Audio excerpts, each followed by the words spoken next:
Sipag at tiyaga, kung wala kang pera, mga paghihirap mo, pakiramdam mo'y baliwala. Mga pagtsatsaga na inabot ng ilang taon, at hanggang ngayon, sa puti pa rin nakabaon. Ulan ang sipag at tiyaga, kung wala kang pera, mga paghihirap mo, pakiramdam mo'y baliwala. Mga pagtsatsaga na inabot ng ilang taon, at hanggang ngayon, sa puti pa rin nakabaon. Yadyang ang kahirapan, para lumaban sa dagok ng buhay, tibayan mo ang kalooban. Di lahat ng gusto mo, ganun lang kadaling makuha. Lalo na kung lupa ka, tapos sa pera. Ang problema'y patong-patong at sigura'y gutom.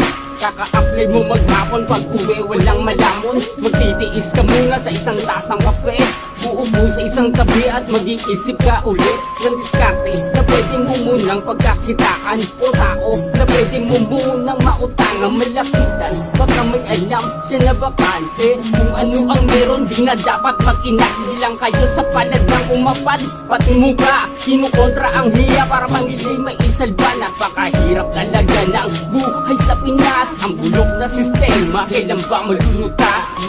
Sipag at tiyaga, kung wala kang pera, mga paghihirap mo, pakiramdam mo'y baliwala. Mga pagtsatsaga na inabot ng ilang taon, mas hanggang ngayon, sa puti pa rin nakabaon. Tuloy ang sipag at tiyaga, kung wala kang pera, mga paghihirap mo, pakiramdam mo'y baliwala. Mga pagtsatsaga na inabot ng ilang taon, mas hanggang ngayon, sa puti pa rin nakabaon.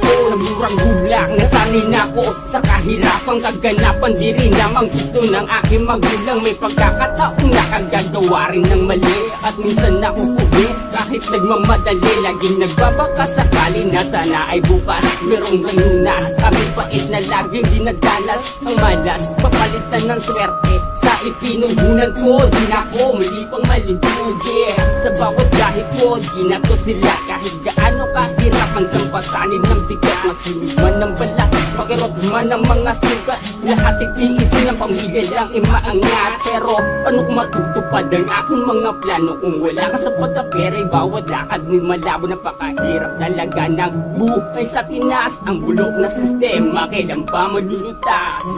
Sipag at tiyaga, kung wala kang pera, mga paghihirap mo, pakiramdam mo'y baliwala. Mga pagtsatsaga na inabot ng ilang taon, mas hanggang ngayon, sa puti pa rin nakabaon. Tuloy ang sipag at tiyaga, kung wala kang pera, mga paghihirap mo, pakiramdam mo'y baliwala. Mga pagtsatsaga na inabot ng ilang taon, mas hanggang ngayon, sa puti pa rin nakabaon. Mahina ang bagwis, kaya tiis-tiis na muna. Kung maiksi ang tumot, bumalukit ka muna. Bilang ikaw marami dyan na mas masahol ang problema. Pagbutihan ng trabaho kung ibig mo na guminawa. Bawas-bawasan ang luho sa katawan. Kulang ang sipag at tiyaga kung meron ka pabayaan. Magpuntar ka't mag-ipon, magtipid kung kinakailangan. Di yung lubos-lubos biyaya, bukas nga nga na lang. Magplano at matuto kang gamitin ng wasto. Ang pera dapat advance ka mag-isip, huwag kang palaasa sa jamba. Huwag ka sumugal, masak na pag minalas ka. Huwag mong hintahin ang swerte, dapat rin kumilos ka. Dahil ang buhay anak pawis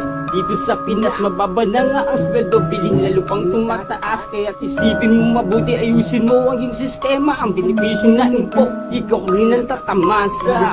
Sipag at tiyaga, kung wala kang pera, mga paghihirap mo, pakiramdam mo'y baliwala. Mga pagtsatsaga na inabot ng ilang taon, mas hanggang ngayon, sa puti pa rin nakabaon. Tuloy ang sipag at tiyaga, kung wala kang pera, mga paghihirap mo, pakiramdam mo'y baliwala. Mga pagtsatsaga na inabot ng ilang taon, mas hanggang ngayon, sa puti pa rin nakabaon.